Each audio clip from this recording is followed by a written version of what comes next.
इसलिए शिव महापुराण की कथा का एक ही सार है, एक ही भक्ति है। अब शिव जी के मंदिर में जाए या ना जाए, अपने माँ बाप की सेवा कर लेना। और जिस नर नारी ने माँ बाप की सेवा कर ली तो भगवान शिव की पूजा होने में भी देर। कितनी सुंदर बात है। वो माँ जिसकी दुनिया छोड़ करके गई ना, उससे पूछना कि माँ जब चली जाती फिर क्या होता है।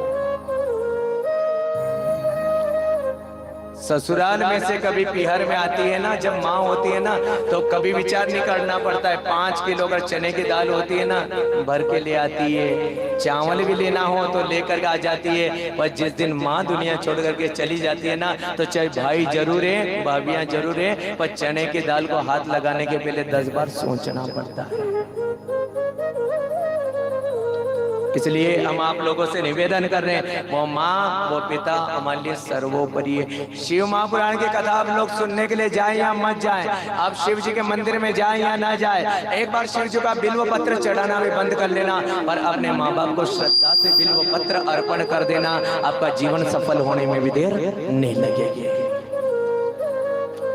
और वो मुझे शब्द याद है का, जब हम रात की 12 बजे घर आते थे, कोई दरवाजा खोलता था या ना खोलता था, हमारी माँ 90 साल की एज में थी, एक लकड़ी का डंडा लेकर के चलती थी। हमारी धर्मपत्नी ने दरवाजा खोला या ना खोला, पर हमारी माँ लकड़ी के सहारे आती थी, दरवाजा खोलती थी। और माँ का पहला शब्द एक ही था कि रात की 12 बजे अपनी धर्मपत्नी ने पूछा या ना पूछा, पर माँ ने एक ही शब्द पूछा था कि क्यों रे बेटा, तूने रोटी खाई के नहीं खाई।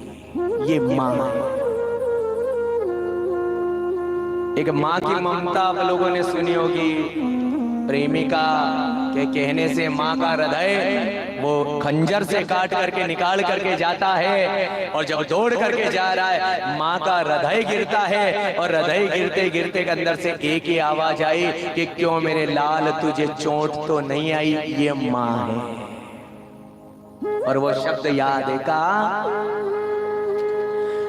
दुख ने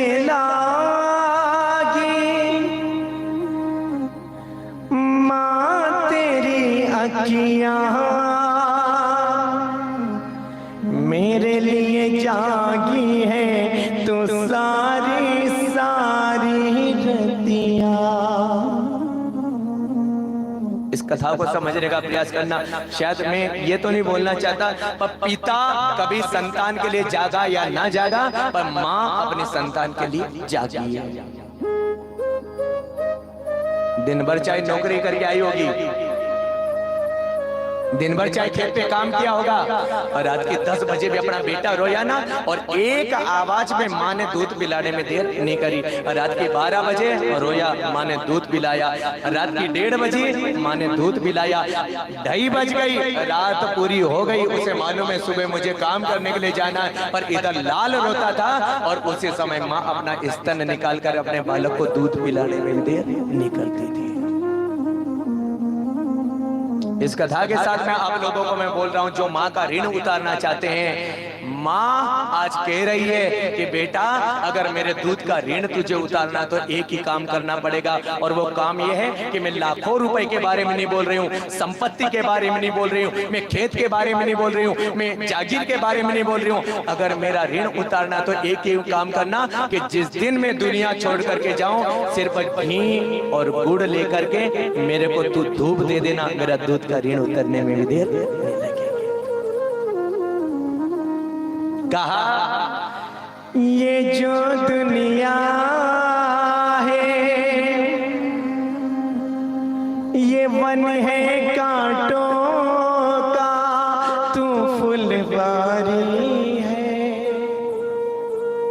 ओ माँ, ओ माँ, ओ माँ, ओ माँ। जिस दिन माँ चली जाएगी अंदाजा लगा लेना, वो दरवाजा भी तुमको मिलेगा। वहां पे दरवाजे के पास में लकड़ी वो भी मिलेगी, जिस सोफे के ऊपर बैठती थी वो सोफा भी मिलेगा, जिस थाली में भोजन करती थी वो थाली भी मिलेगी, वो आज ड्रेसिंग टेबल भी वहां पर मिलेगी, पर वहां जाएंगे तो हमारी माँ कभी मिलने वाली नहीं। इसलिए हम आप लोगों से एक ही शब्द दे रहे हैं बार बार,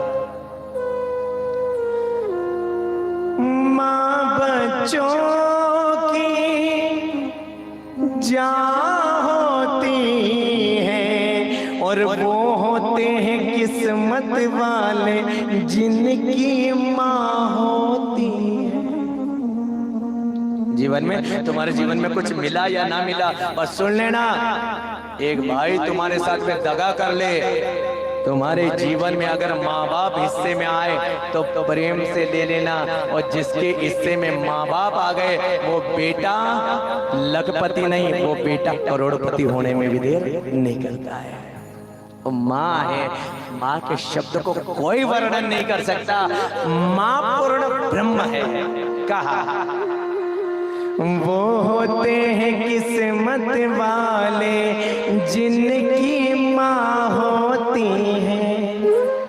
तू कितनी अच्छी है, तू कितनी प्यारी है, भोली भाली है। ओ माँ, ओ माँ, ओ माँ, ओ माँ। और आज कभी भी माँ बाप की आंख में से आंसू आए, मैं निवेदन करना चाहता हूँ, अगर धर्म पत्नी भी यहाँ पर ज्ञान दे कि तुम्हारे माँ बाप को छोड़ दो, एक बार उसे समझा देना कि इस संसार में लाने वाले कोई दूसरे नहीं है, इस संसार में लाने वाले मेरे माँ बाप हैं। तू मेरे बाद में हो सकती है, और सबसे पहले मेरे माँ बाप होने में भी देर नहीं करेंगे।